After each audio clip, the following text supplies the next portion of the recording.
the bond markets now. The Reserve Bank of India will inject an additional 1 lakh crore of liquidity this month. The RBI plans to conduct 4 variable rate term repo auctions of 25,000 crore each. This will be in addition to the normal liquidity adjustment facility. To discuss the implications of this, let's welcome in Jayesh Mehta, Managing Director, Country Treasurer, Global Markets for Bank of America Merrill Lynch. Jayesh, thank you so much indeed for joining us today. My first question is, what is your reading of liquidity in the system currently, and what have you made of these repo auctions that the RBI has announced? So liquidity in the system, I would say, is like a little bit short by 25,000 crores. But this measure, which I think last 2 years, RBI is doing a good job announcing it in before. That's mainly basically covering 31st March, right? On 31st March, interbank lending kind of gets quite frozen up. And therefore, even if the bank has surplus, they're not really actually lending out in the market. And therefore, one needs an anchor, a handle, which will help them cross across 31st March, and which RBI has done a good job announcing it much earlier. Otherwise, typically this announcement would come, say, maybe around second half of March, and till that time people kind of get a little bit strangled and worried about. So this is, I would say, it's more easing of the situation rather than any impact on the yields as such. So it is more about the liquidity management crossing 31st March.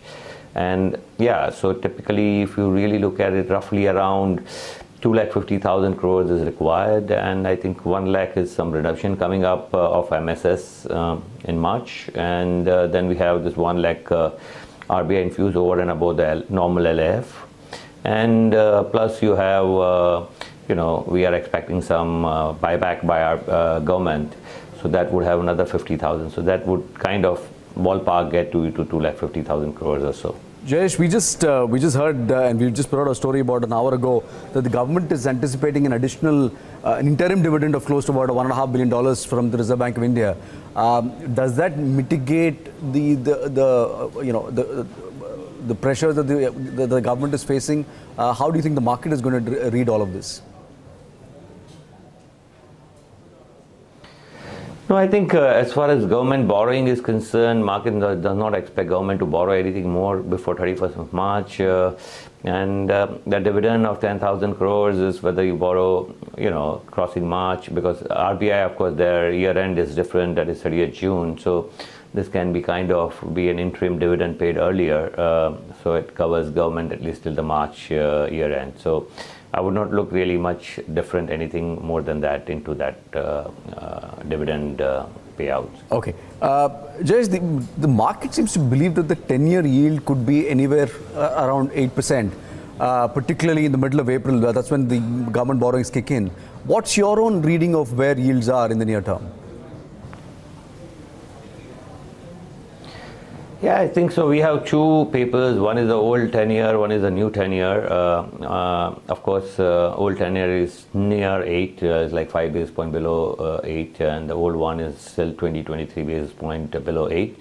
Of course, March, you don't have any more supply, with one segment of market really not adding up duration. And April, we will have supply coming in every week. Maybe even if April may go through well, because we have a lot of redemption of roughly around 1 lakh crore redemption coming in April.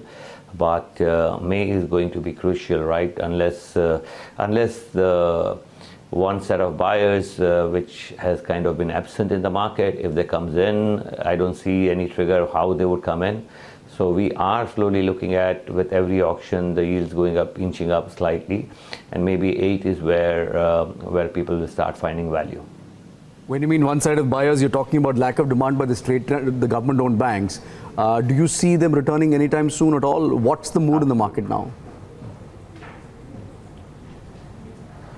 No, I don't see them returning very quickly, unless they feel the bond market is anchored and they feel supported.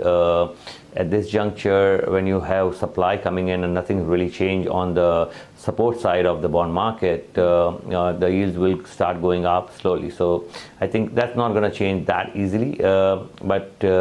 And even if they need to buy for the liquidity coverage ratio, they may actually end up buying lower duration. So duration is going to be a problem. Basically 10, 12, 15 years is going to be a problem. Long end will be well supported by insurance company. Short end will also be well supported because we don't really expect a rate hike. I think it's what we technically call belly is 10 to 15 years. That's where yield could drift higher. Jayesh, I have one final question, and this is with respect to the macro headlines. We have seen the headline GDP print come in relatively better than expected at 7.2. Bloomberg Economics estimates inflation to cool off from the CPI to cool off from the current levels.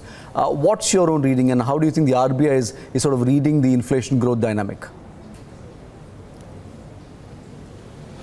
So I think if you look at last policy, we had a lot of things, right? Oil was, almost around 70. I think that's kind of receded. That has really helped. And of course, RBI would be looking at monsoon.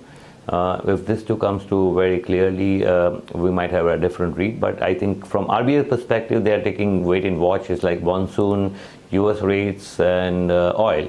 But from market perspective, my own thing is hopefully I'm more optimistic than a lot of people. So hopefully things will fall in place. I think July, August, we should see some lot of respite, particularly to the bond market. But before that, it doesn't look that great.